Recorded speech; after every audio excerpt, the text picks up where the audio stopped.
আসসালামু আলাইকুম, আমি নুসরাত জাহান লিয়া। কেমন আছেন আপনারা? আলহামদুলিল্লাহ আমরা ভালো আছি। চলে এসেছি প্রতিদিনের ব্লগ নিয়ে। আজকে চলে আসছি কাঁচা চালতার ভর্তা কিংবা চালতা মাখা। আসুন দেখাই, শেয়ার করি আপনাদের সাথে। এখানে নিয়েছি চালতাটা, একদম ছিলে পাতলা পাতলা করে কেটে নিয়েছি, একদম পাতলা করে। দেখতে পাচ্ছেন, আমি এখানে অল্প করে নিয়েছি। আমার যতটুকু প্রয়োজন আমি ততটুকু নিয়েছি। আপনাদের যদি এর চাইতে বেশি লাগে আপনারা এর চাইতে বেশিও নিতে পারেন। নিয়ে নিচ্ছি ছোট কাঠের গাইলসিয়া। এখন আমি এর মধ্যে দিয়ে দিচ্ছি কেটে ভালো করে ধুয়ে রাখা চালতাটা। এখন আস্তে আস্তে আমি এগুলোকে থেতু করে নেব।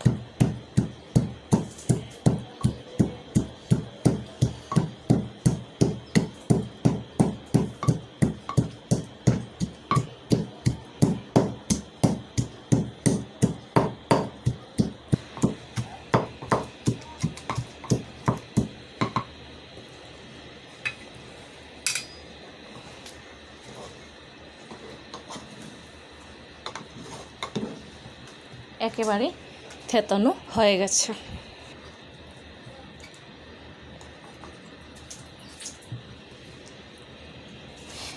নিয়ে নিয়েছি শুকনো মরিচ। শুকনো মরিচটা আমি একটু পুড়ে নিয়েছি। এখানে আমি দুটো শুকনো মরিচ নিয়েছি, আপনারা চাইলে এর চাইতে বেশি দিতে পারেন। দিয়ে দিচ্ছি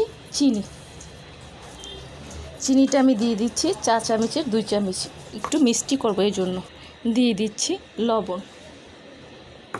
এখন আমি এটাকে ভালো করে মিশিয়ে নেব।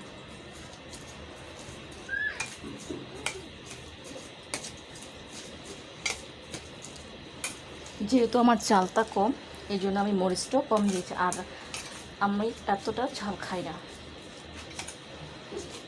আপনারা যদি আরও ঝাল খেতে চান তাহলে মরিচটা বেশি দিবেন।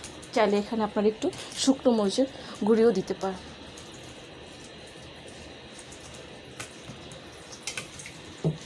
চিনিটা কিন্তু ভালো করে মেশাতে হবে, না হলে কিন্তু মিষ্টিটা লাগবে না। একটু সময় নিয়ে মেশালেই হয়ে যাবে। সম্পূর্ণটা মেশানো বা মাখানো হয়ে গেছে।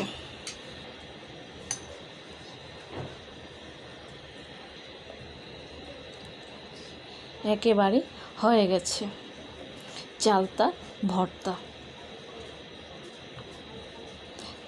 ভর্তাটা একেবারেই রেডি। কাঁচা চালতাটাও আবার। আশা করি এরকম করে চালতা মাখা বা চালতা ভর্তা বানিয়ে খাবেন, খুবই ভালো লাগবে। আর ভালো লাগলে আমাকে কমেন্টস করে জানাবেন, সাবস্ক্রাইব করে দেবেন, আমার পাশে থাকবেন, আমাকে অনেক অনেক সাপোর্ট করবেন। আজ এই পর্যন্তই। সব ভালো থাকেন, সুস্থ থাকেন, আবার আসবো। আল্লাহ হাফেজ।